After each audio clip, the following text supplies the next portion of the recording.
Everyone, and welcome back. Game number 1 of the day is in the books. Our final 3 games of stage 2 are now going to be coming up next. We're about to break in to our Miramar game of the day. But a quick look at the standings before we do that. Again, focus yourselves down here on the bottom half of the leaderboards, the right-hand side of the leaderboards, where the Preachers currently sit in that final qualification spot after game number 13 has been played out.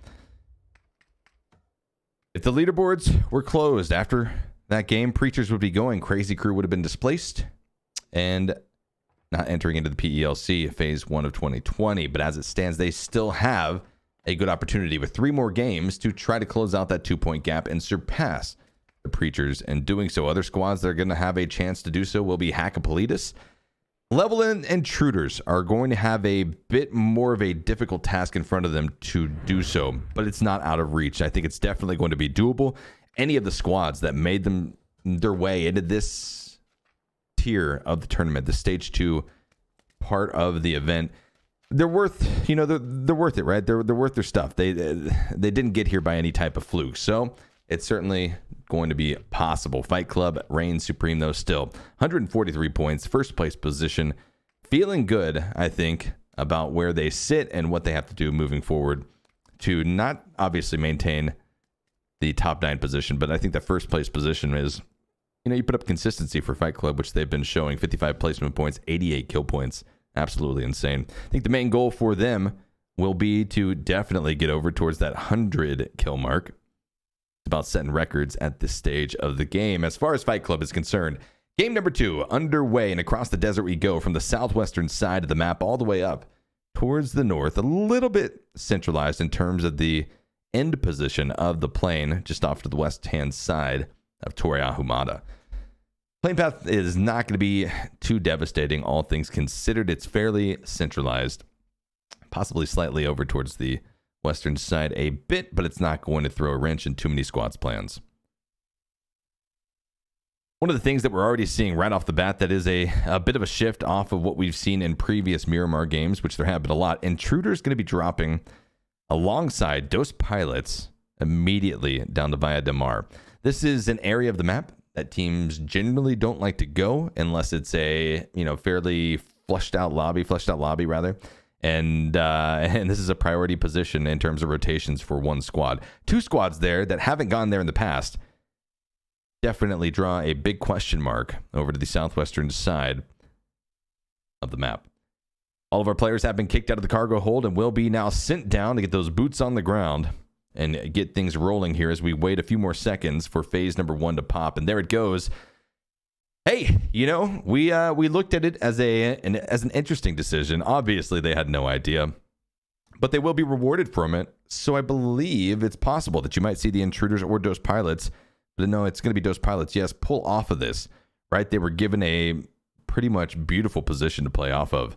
And now reach out a little bit, get out of dodge, loot up, and then make an early rotation into another priority location outside of that Via de Mar city.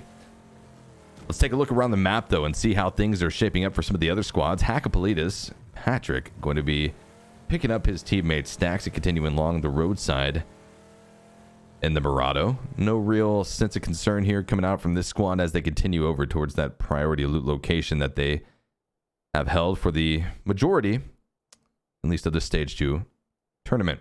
Preachers over here in Picado. It is their known and loved location, uncontested throughout the entirety of Stage 2 also.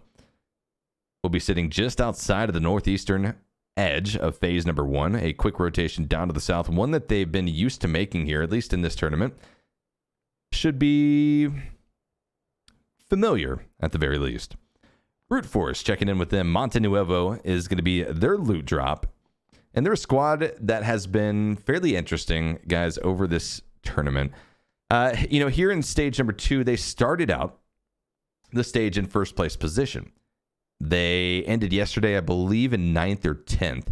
They've been able to make their way into qualification spots right now, currently holding on to 8th place with 71 points. But Brute Force with 71 points, that's not going to be confirmed. That's very, very close to falling outside of the qualification spots. They only sit 8 points ahead of the members of CrazyCrew.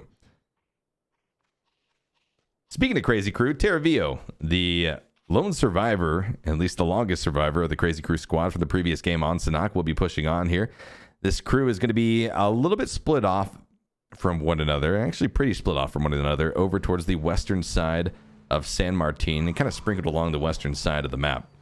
Vital likely going to be picked up here by his teammate Pluto, pop into the Bronco, and then continue this transition on a trend down to the south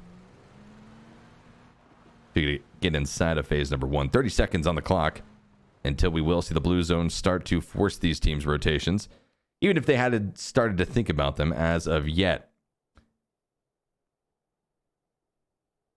Looking at it, the intruders over here in Via de Mar.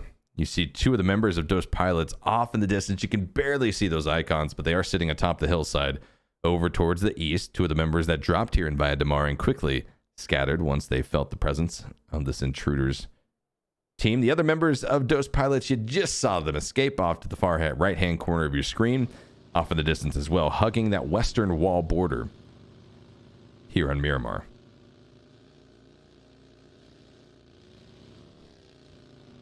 Are any of these teams affiliated with the PEL main groups, or are they all independent of one another? So, E-Time, these are the teams. Some of these teams are from the PEL contenders of phase number 3. Some of these teams are from the opens, etc. So this is the promotional for which 9 teams are going to be moving up or staying in the PEL for phase number 1 of 2020.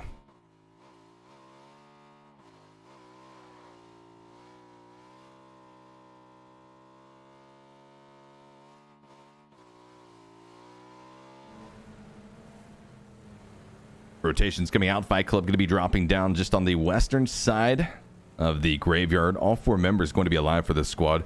A squad that found themselves, at least in the previous game, not really having to play off of this strategy that has really found them a significant amount of their points. It's really why they're currently first place position on the leaderboards. They had to sit inside of the compound on the crossroads, opposite of level, for about 15 minutes without being able to run and gun. And we didn't really see a massive performance come out of them. It was enough to continue to maintain that gap. But I think where that squad really shines is when they're able to move around, able to swarm on top of teams and take them by surprise, sometimes by storm, most of the time. Blue zone coming in as it works its way down to the southwest as expected. Crate going to be picked up by the members of Rewap. Fine. Coming up with a nice level 3 kit, as well as possibly an M249. Yes, it's going to be picked up. The 100-round 5.56 is going to be in full effect. HaKoHe going to be on a rotation as well. Your victors from the previous game on Sanhok are going to be making that far rotation from east to west to secure a position, and they roll up on to the eastern flank of the members of Rewap. They've got the high ground position, but likely won't be able to easily spot them out just yet until the members of Rewap start to reposition out of that territory.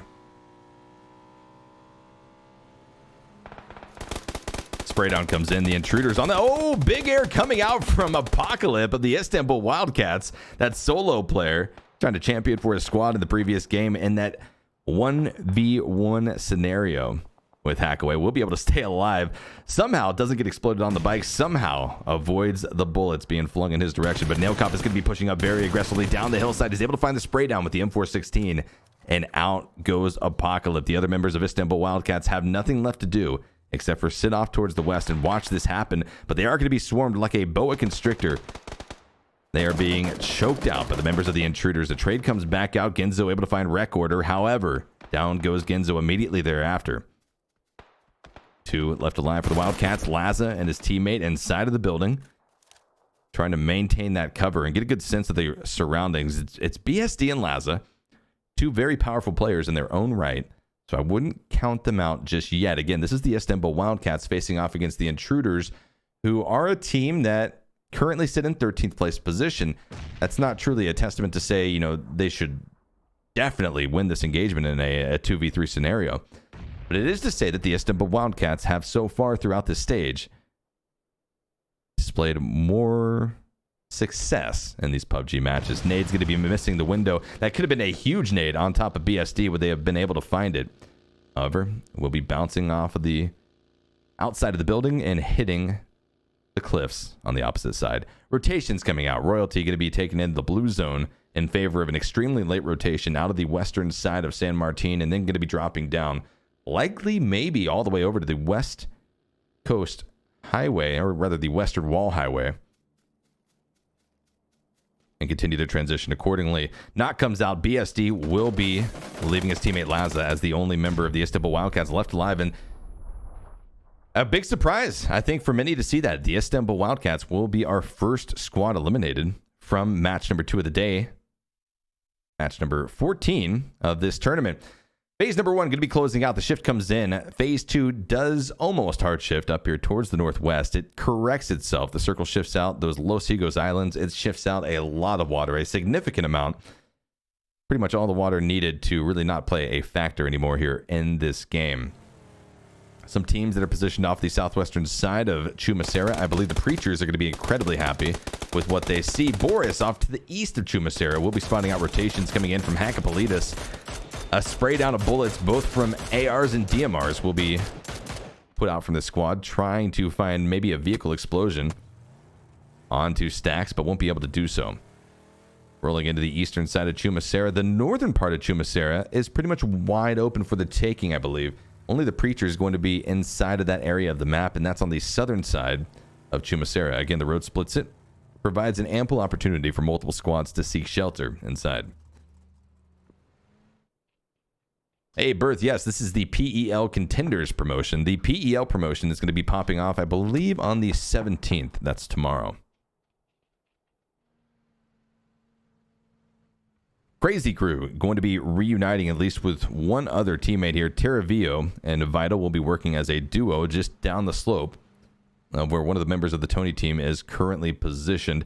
Royalty pulling up to this spot as well could be throwing a thorn in the side of these two teams that aren't working with significant numbers here. Suppy, Infection, and Ruin cresting over the hillside right now are going to be favoring over towards the direction of where Tony team's solo player is currently sitting. They pop down into the promo position, so they have the indication that there's at least something happening in the distance, and sure enough, it's going to be the members of CrazyCrew throwing some shots out of that compound they had previously secured. Yeah, exactly. PEL promotions, guys, make sure to tune into those. Those kick off tomorrow and go through the 20th of October. The leaderboards are going to be already up. I believe you can check out what teams are competing in that tournament. ADR farmers under fire here on the southern position of where the Intruders had previously, just a few minutes ago, taken out the Istanbul Wildcats. Murfle going to be holding on to the high ground Overwatch position, while Nailcomp and Mkaelovich had pushed down inside of the building to clear out the Wildcats. They find themselves now separated, but not necessarily in too bad of a position to contest the likes of ADR pushing up from the south.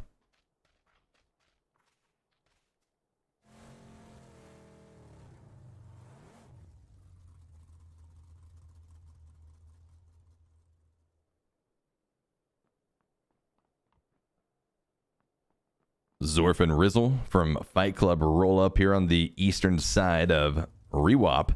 You saw Fine there. He'd been able to pick up, rather, that level 3 kit and M249 just a few minutes ago as well from one of the first crates dropping here on the map that was accessible to players. Brute Force sits atop a high ground position of their own while the engagement pops off here between the two teams that had entered into Chumacera. Preachers off in the distance, holding on to that southern part, as I mentioned, of Chumacera. It's the high ground position. The north is the low ground. Hakkapeliittas hasn't been able to push in all the way to the safety of what lies within the actual city, and instead is forced to hold that position off towards the east a little bit more exposed, as you currently see them right below the A of Chumacera. Phase number 2 going to be closing out. A shift comes out here in phase number 3 that's going to be a little bit more than a nudge, a little bit less than a hard shift over towards the northwest. Preacher's still going to be in a beautiful position to gatekeep the likes of Hakkapeliittas, who will be forced into a northern rotation as Intruders are taking big-time casualties. Down goes Mkaelovich, down goes Murfle, as Flamyy and Anonymous of the ADR Farmers come up huge with a double kill. I believe one more member of the Intruders is going to be on their feet. Nailcomp trying to retreat off of this, trying to weigh the risks of going back and attempting the res, or just getting out of there and playing as a solo player from here on out.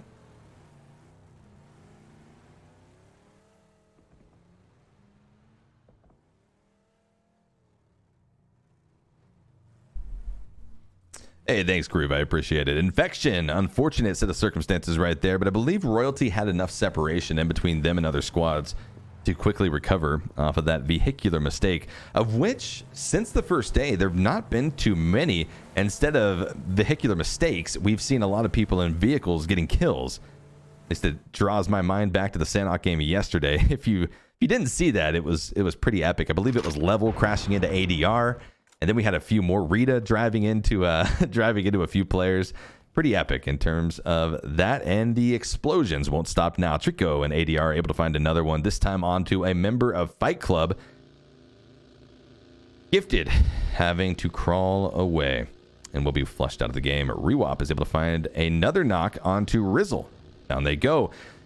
Boris going to be losing a member. Sando out. They go to a vehicle mistake, possibly fell down there, fell off of something, but HaKoHe has an opportunity now amidst this chaos happening to the north of them to start this rotation, but high ground positions are held, and the shots will start to rain down from those positions to stall the rotations.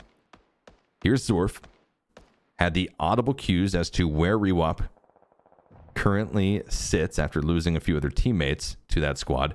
And again, guys, if you're confused, I'm calling them Rewop. They asked to be called Rewop instead of Milta Power. So I hope that that doesn't cause any confusion for you all. Another knock will be coming out. Triquo, headshot connection with the M416, is able to find Gifted. That's actually a confirmation on that flush from the vehicle explosion. Gifted was able to get out of the vehicle, but wasn't able to avoid the damage from the explosion itself. Suppy going to be rezzed here. Infection, his teammate inside of the concrete building, is able to find an assist onto his teammate. ADR farmers, they've been extremely aggressive from this side of the map, but in being aggressive, they've also drawn the presence of a few squads that are rolling off of a little bit of momentum. HaKoHe, a team that won our first match of the day, is looking to try to put up a considerable amount of points here today, not just to confirm their position within the top 9, where they currently sit, but also to try to at least contest into first place. They're only about 38 points behind Fight Club right now in first place position. Fight Club has already taken severe casualties here in this game, and with that, we'll be going down and out. They were able to find a quick trade onto Yuang before doing so, but will be our 15th place team here in game number 2. That definitely opens up things for these squads to try to get some bragging rights, but it won't be HaKoHe's shot, as ADR's Anonymous sweeps around that coastal region and ends up finding the flush. Preacher's not going to be fully engaged with Dose Pilots. Rita trying to get into a little bit of a peak battle between Major. Nade comes in, almost finds Patered on top of Rita's position, but will not just yet. Dose Pilots continue to maintain a position right now that keeps 3 of them alive, as they do lose a member to the third party coming out from Tony team. Now comes the flank, though. Legendary scales the cliffs and is able to find a nice connection. Grenade going to be lobbed over to find the flush as well. Keep Legendary and the rest of their team safe and find a kill point added on to their tally. Taking the high ground position away from the members of Dose Pilot, Lipsin trying to get out of dodge, but Stellar comes up here as well and will be knocking Pola off the backside of that bike. An unfortunate set of circumstances that Dose Pilots had to face off against, but now Lipsin is not going to find anything easier continuing on this path. Flying down the hillside and to the members of the CrazyCrew, who we had previously seen pick up that position, will be now forced into a tough spot. Hakkapeliittas going to be holding off some of the members of Level. Moonlight trying to crest over the hillside with a few guns looking that direction. You see where Lipsin was forced to stop off there just at the base of the hillside before crashing into the compound. Probably heard the shots coming in from Crazy and had to pull off.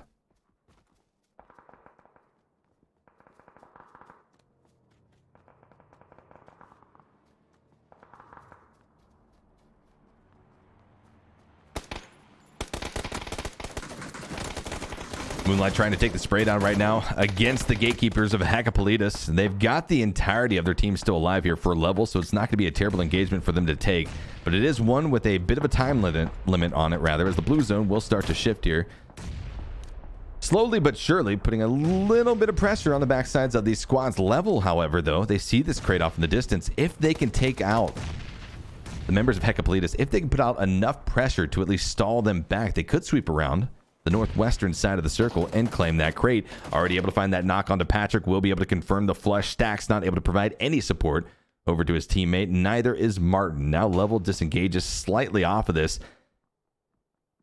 And Boris has Hakkapeliittas pretty much pinched in this valley. Nowhere for them to go. Hardly any cover to take.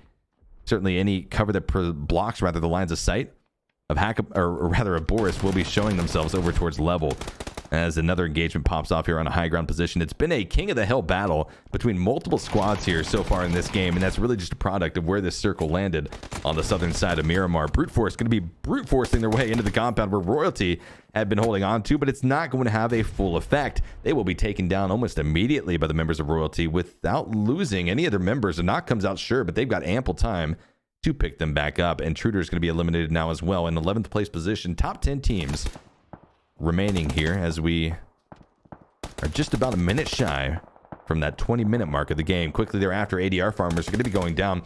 It's been an incredibly chaotic Miramar match here, one that's been fairly fun to watch, fairly exciting. These are the types of games that we like to see. These are the types of games that are kind of difficult for these squads, though, to actually play with any type of consistency. So we'll see who's going to be able to come up with it, because it's going to be tough. It's going to be tough for sure. What's that saying? What's that saying? No pressure, no diamonds. No pressure, no diamonds. Chat, if you can tell me who said that, you get a big high five.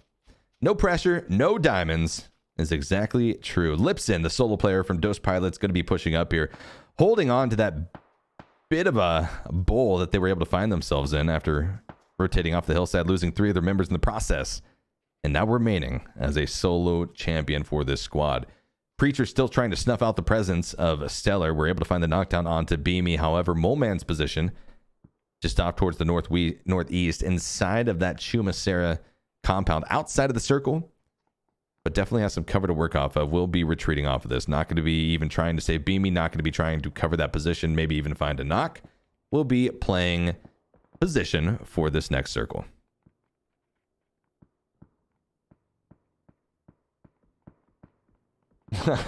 Maybe a lot of people said it. Maybe a lot of people said it, yeah. But yeah, Thomas Carlisle. High fives to you, chat. High fives to you. 8 teams now going to be remaining here. 19 players. We got some fast Googlers in chat. Yeah, we do, Memo. Shout out to them. 21-minute mark, though, guys, of the game. 8 teams alive. We've got under a 3-player per team average, which is fairly significant. And again, a telling story of how active this game has been, how teams have really been whittled down as they try to make their way to priority positions inside of this mid to late game transition. Chat, you always get high fives from me. You didn't have to answer a question to do that. You didn't have to answer a trivia question to do that. Boris able to maintain that high ground position. They scouted out what was ahead. I believe they saw the members of level when they had a pinch position onto Hakkapeliittas and will now be aggressing in that direction. Moonlight at the base of this little bit of a hillside. Plasm as well.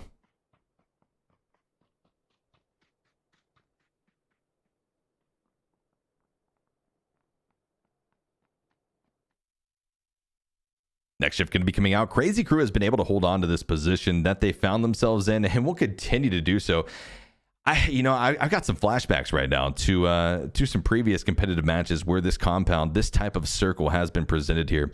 And it's a deadly one at that. Royalty is going to have an incredibly tough time at trying to make this transition from that high ground position on the hill, which was previously incredibly powerful for them. But now they're starting to realize what they have to do. They've got to try to open up something across the circle, utilize this high ground advantage before dipping down into that fully exposed slope off of the hill.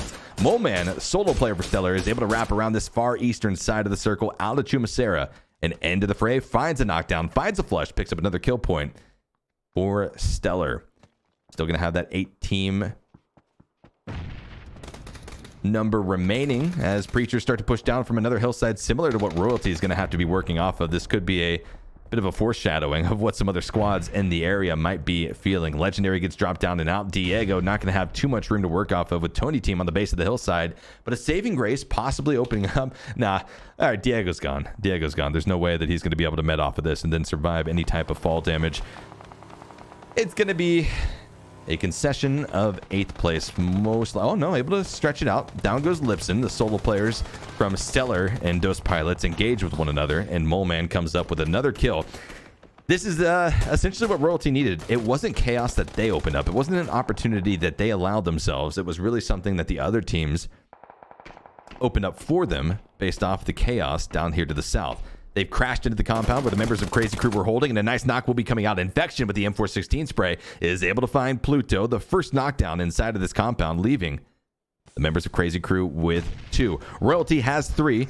And the other 2 members of CrazyCrew are across the road. I mean, this completely opens up things for Royalty. A huge transition for them. One that is absolutely going to be paying off for them. Nade coming in clutch. That's going to be just outside of the door. STaravillo escapes with his life somehow from that and reunites onto the opposite side of the road to Vital's position. More shots going to be popping off. 6 teams now remaining, 13 players alive. That's just slightly over a 2-player per team average. Insane considering how things have transpired throughout the match. Stellar gets dropped out. Level going to be flushed out immediately thereafter. We had 4 teams remaining, but then Boris went out as well, and now 3. And then there were 3. And then there were 3. A 3-player per team average now that we're working off of this, as things have sort of simmered down a little bit. These teams are going to have some room to work with, some time to work with as well. But based off of the positioning of Royalty and CrazyCrew, they've been playing pretty aggressive. We still see shots being popped off in between these 2 compounds. And Tony team has the 4-stack to work off of. The field position, the flank going to be held by Februarino. The other 3 members of this Tony team squad pushing in off of the east. Just looking at this, I think Crazy is likely going to have a tough time making their way down to the south unless Tony team draws all of the attention off of Royalty. But Royalty knows that Crazy is already north of the road. They know the rotation they have to make, and we'll see how they put it into effect.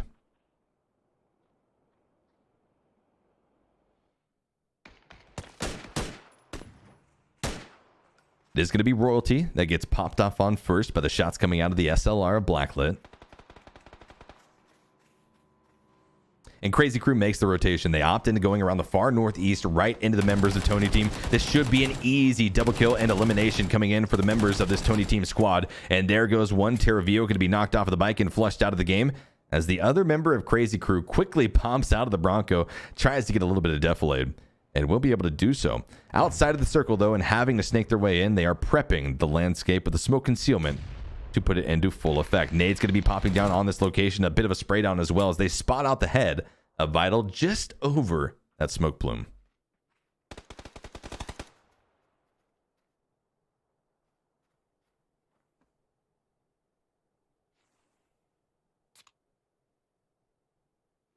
Standstill in the engagement. These teams really now beginning to feel that they've got room to maneuver themselves from Februarino. Absolutely insane right there. The crate, yeah, it drops in front of him, but it also presents another opportunity of a bit of cover for him to advance his own position from down to the south. Not only do you get the cover, but you also get the crate contents. That's a beautiful gift, I believe, for the members of Tony team. Nades continue to fly in this direction, trying to flush out Vital. Won't be able to do so, but as Royalty begins to get a little bit more comfortable with this northern position, they're going to push out, and Ruin getting very close to revealing their backside over to the CrazyCrew. The shots come out. They weren't able to find the accurate headshots in that spray down that they were looking for, and Ruin had ample opportunity to quick flick around and find the spray. Tony team is not pushed up towards the crate just yet, but they did prep a smoke in that direction. It's almost fully depleted its plume. Actually, I believe Februarino picked it off. Yeah, I believe Februarino was able to grab that. He's got the level 3 helmet. And I believe from the minimap icon, the crate has been opened. So yeah, a good pickup right there. A definite good pickup. One that's going to be huge for the members of Tony team in this final engagement between Royalty. It's a 4v3 as it stands. Royalty is a team that has really found some tough games so far here in stage number 2. They currently sit in 16th place position with 38 points, facing off against Tony team, who's in 5th place with 98 points. This could be a massive game for Tony team, especially in comparison to the points they've been able to accumulate so far. Rather for Royalty, yeah. You know, I think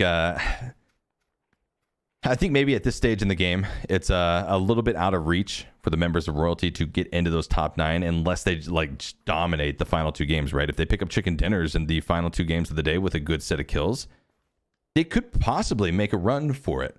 So we won't count them out just yet. But this type of a game is absolutely needed. So far, they're working off of 6 kills. And they spot out at least a few of the members of the Tony team. I don't know if they have a really good lockdown just yet onto where all of the members are. They spotted out Feberino in the field, but they've only gotten a lock onto the other 2 members of the Tony team. That leaves one left, Sabin, who is starting to progress on a bit of a flank. Blacklight going to be pushing out into the field as well. A dominant reach from the members of Tony team to take control of this phase 8 circle, the penultimate circle here, which is going to be the landscape, the environment for the ultimate collapse coming in phase number 9. 5 seconds on the clock before that ultimate collapse begins. Blacklight is able to find a connection onto Ruorn. Down they go. And they were the member of Royalty split off outside of the compound. Royalty now starting to weigh whether or not they're going to be able to get the res. No, sure enough, they aren't. The bleed out damage too much after suffering multiple knocks for Ruorn, and out they go. Infection with the smokes laid down will be trying to make a play here for the hay bale shack. The hay bale cover, and we'll be able to do so. Tony team pounding shots in this direction through the smoke, trying to find a few lucky connections, and we'll be able to. Infection dropped down to about 50%. Oh, huge nade coming in. That's what you see time and time again when players try to huddle around these hay bale cover shacks, whatever you want to call them, hay barns. I don't know what they are or what you want to call them, but whenever people huddle around them, you always see a nade come in and just obliterate that squad. I'm sure Royalty was already going to be expecting that. They knew that their position was tough to work off of after the reach out from the members of Tony team to take control of that phase 8 circle, pushing it into phase number 9. It was really Tony team's game to walk away with. But a good second place finish nonetheless. A very nice try coming out of the members of Royalty. One of their top performances here in stage number 2. So definitely have to give commendations over in that direction for what they were able to put up. A few replays coming out of this game to show you how things really transpired. And it was a pretty crazy match. In summation, starting all the way down to the southern coast where we just saw the Intruders facing off against the Istanbul Wildcats, and then ADR Farmers came in there to third party, ended up getting wiped out almost immediately after they took care of the Intruders, and then HaKoHe came through. I mean, it was crazy. It was crazy to watch. It was crazy to cast. And I'm sure it was crazy to play, but these are definitely the most fun types of PUBG matches. That is for sure here in competitive. Royalty got a bit of their story right here, taking out the members of Brute Force. They had a full 4-man push coming into their compound, and they were able to hold that off and pick up, I believe, a overwhelming majority of their kills from this game off of that engagement. Also had some pretty significant solo player pushes coming out of this match. Moleman for Stellar was able to make a pretty big stride into the final moments of the game. Dos Pilots, Lipsin also made a very good effort to advance his team's placement as far as possible. And sometimes that's what it takes. Sometimes these games don't work out in your favor. Sometimes things happen, and your team can find yourself with really one person able to achieve it all. Here are your point totals coming off of just this game alone. Match number 14 is in the books. 2 teams, Hakkapeliittas and Brute Force, going to be walking away with 0 points. And I mean, Brute Force, it's just tough. It's just tough. Top 8, though, coming out of this match, 18 points secured for the members of Tony Team. 12 points, a good point total, at least compared to what Royalty has been able to pick up so far. In second place, ADR Farmers, 12 points, all from kills. Once again, they saw 0 placement points in game number 1 on Sanhok, and I believe 10 kills. They saw 0 placement points here on Miramar and 12 kills. The ADR Farmers are exactly that. Farming ADR left and right. Farming kills, though, more importantly. ADR is great, but kills are what get you the points. Speaking of kills, the ADR Farmers Anonymous. Guys, no surprise here, right? No surprise. 5 kills to their name. Feberino, though, that flank field position player for the Tony team, with a nice set of kills as well. Let's stack them up. The ADR Farmers versus Tony team. Very close in terms of damage. Very close in terms of damage, but also ADR Farmers went out in 10th place position. They didn't win the game. So it's, you know, it's kind of a toss-up. Your top players from these squads, Feberino stacked them up with Anonymous, very similar in kills, identical to be exact. However, the damage slightly favoring the members of the ADR Farmers. Your point totals after 2 games have been played out here on the final day. Day number 4 of the Stage 2 PELC promos. And this is where we sit going into the penultimate match of the stage coming up next. 2 games remain to lay it all on the line for these teams. And wouldn't you have it? Look at the leaderboards, guys. 9th and 10th place. It is a point total tie. And the way that's decided, at least the first level of decision, comes to kills. Whoever has the most kills is going to be the team that advances should we have a tie at the end of the day. But going into the final two matches, Brute Force, they're on the cusp of falling out of qualification once again. The Preachers, well, they're looking to take them down. Hakkapeliittas, Intruders, and Level still going to be within reach here with 2 games remaining. And here's your schedule to close out the day. Guys, our schedule is definitely faster than what is listed. I don't want you all to miss any of the action. So grab a quick drink, grab a quick snack, and get right back here. Don't touch that browser. We got more PUBG action on the way.